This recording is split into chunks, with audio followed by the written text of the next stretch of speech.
Oke teman-teman, kembali lagi bersama saya. Pada video sebelumnya kita sudah membuat sebuah router dan controller.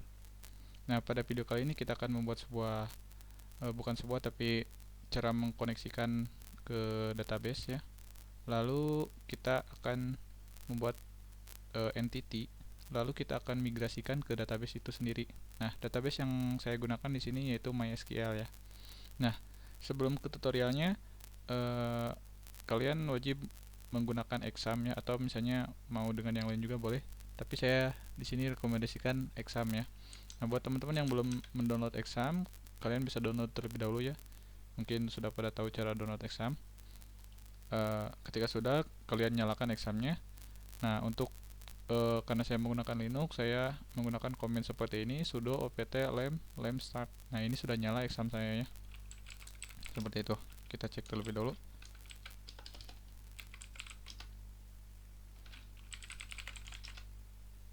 Nah, ini sudah running semuanya. Oke. Nah, langkah selanjutnya kita akan membuat sebuah folder. Yang pertama yaitu database. Nah, di dalam database kita akan membuat satu file yaitu config.go. Lalu kita membuat satu folder lagi yang namanya entity.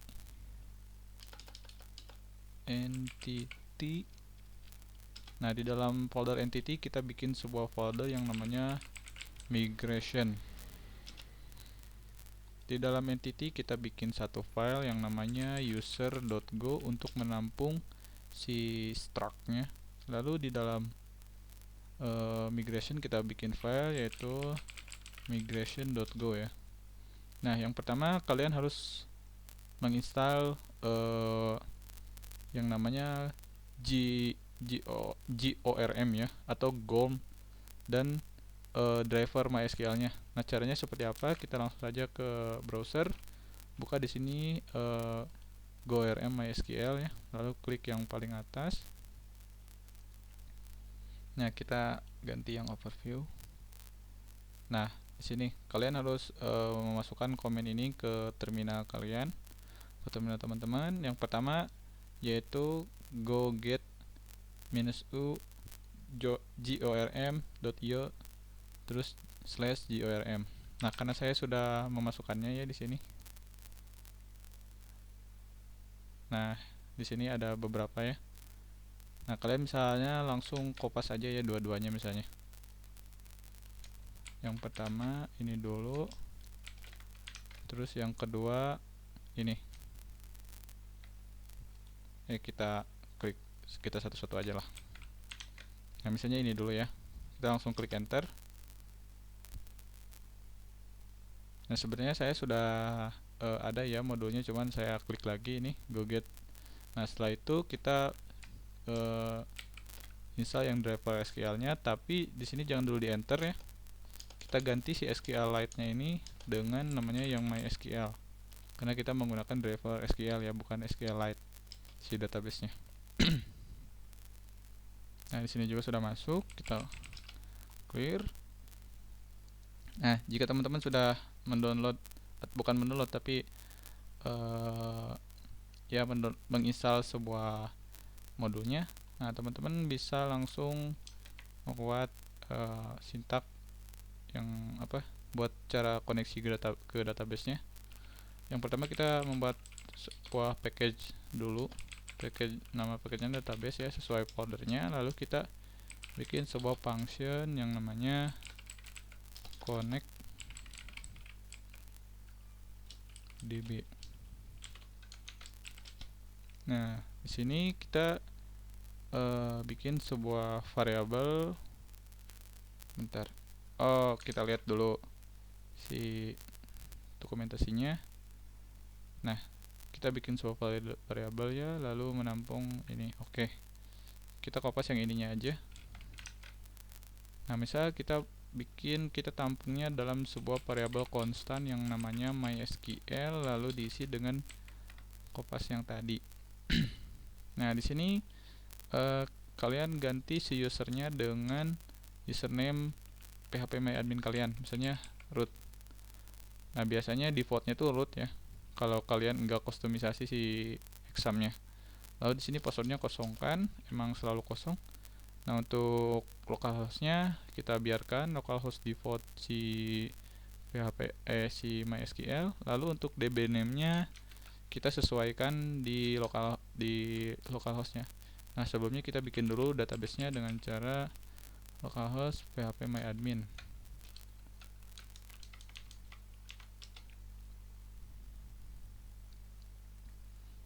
Nah, kita bikin satu database yang namanya misalnya FiberGo.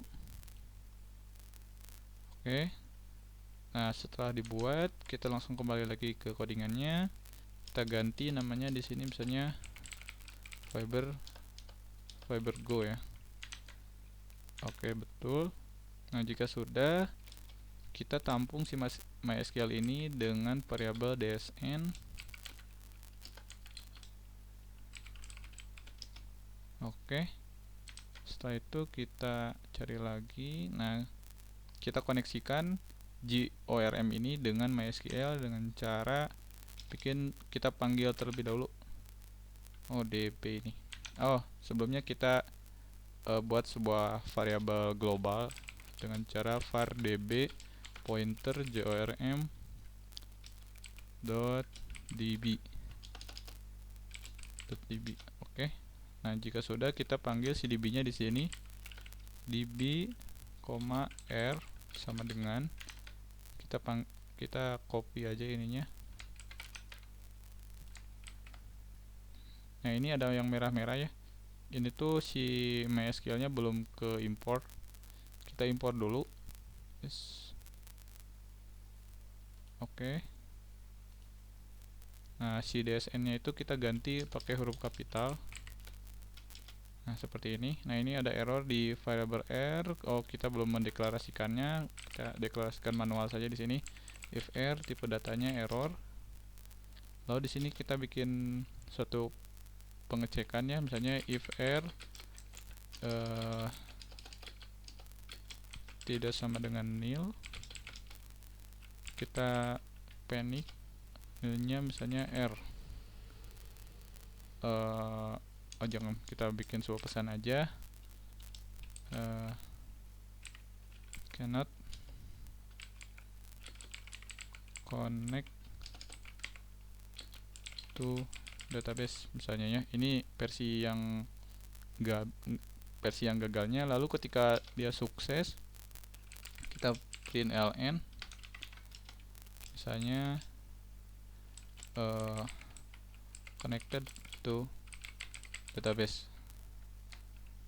Nah, untuk cara mengkoneksinya seperti ini saja ya, cukup simpel menurut saya. Dan ini menurut saya kelebihan Golang tuh seperti ini. Lalu kita panggil si config ini ke folder main dengan cara database titik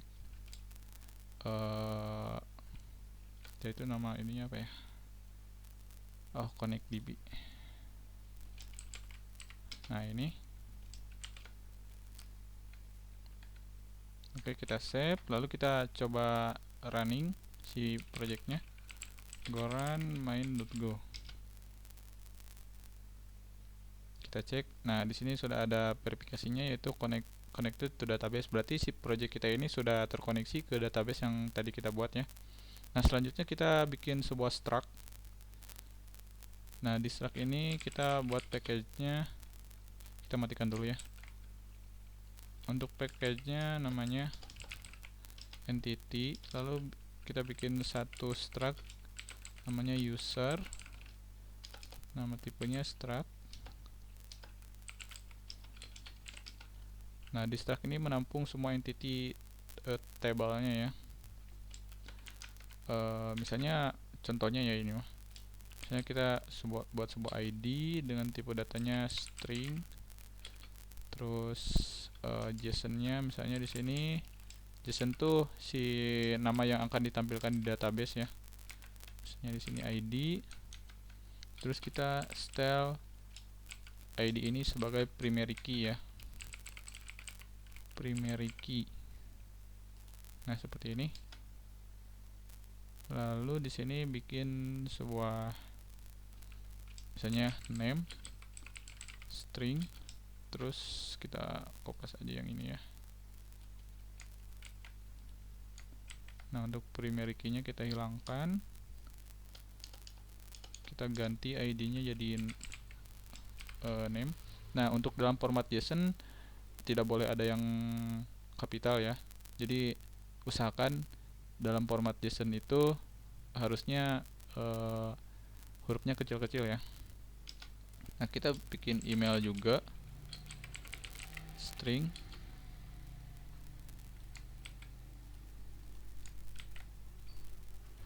Sini JSON-nya email. Kita save terlebih dahulu. Oh, mungkin kita butuh juga yang namanya created at ya. Kita bisa kopas aja di sini. Declaration model. Nah, kita bikin created at sama updated at-nya juga. Kita kopas, simpan di sini. Nah, di sini masih error. Kita fix terlebih dahulu errornya, import time. Lalu import GORM-nya juga di sini. Nah, segini sudah cukup ya teman-teman buat bikin struct-nya. Ya, selanjutnya kita akan memigrasikan si struct ini ke database yang kita buat, yaitu MySQL. Nah, caranya kita bikin sebuah package-nya terlebih dahulu. Migration. Nah, di sini kita bikin sebuah function run migrate misalnya. Lalu diisi dengan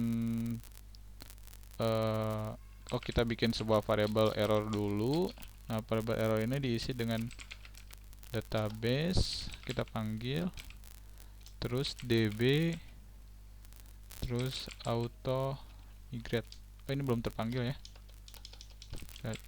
Nah, ini db auto migrate. Nah, di sini kita panggil si yang dimigrasinya itu yang mana gitu. Nah, caranya itu kita panggil si package-nya terlebih dahulu, entity ya. Entity. Lalu dot user.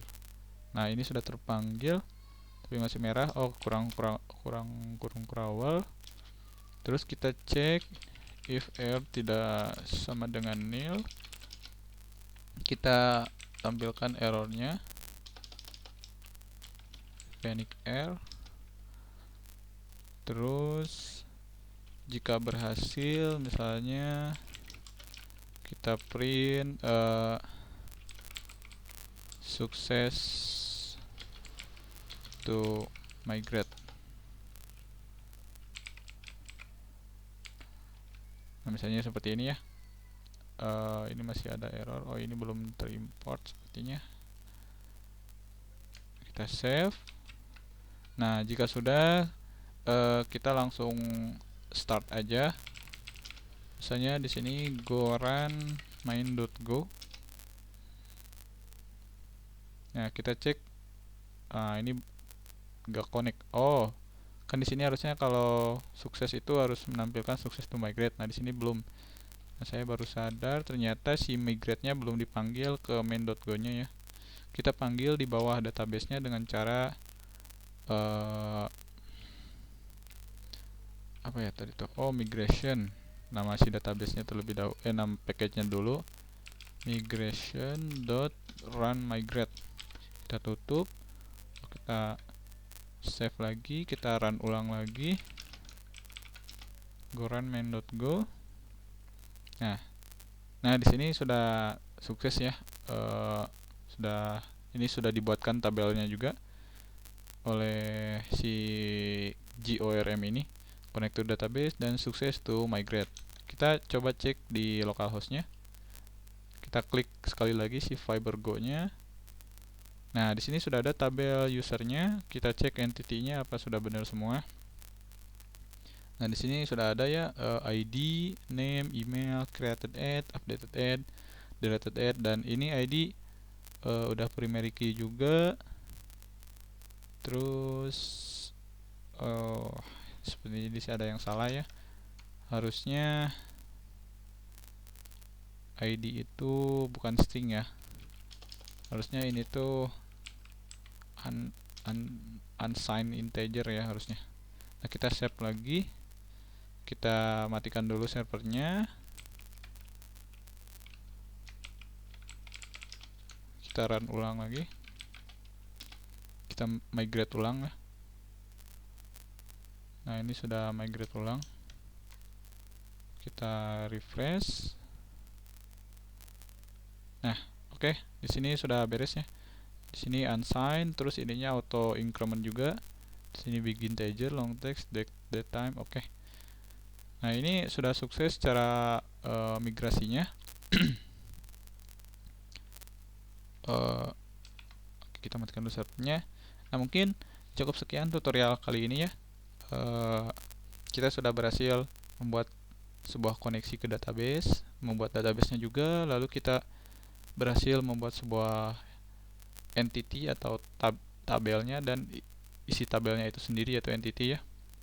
Nah, untuk video selanjutnya kita akan membuat sebuah function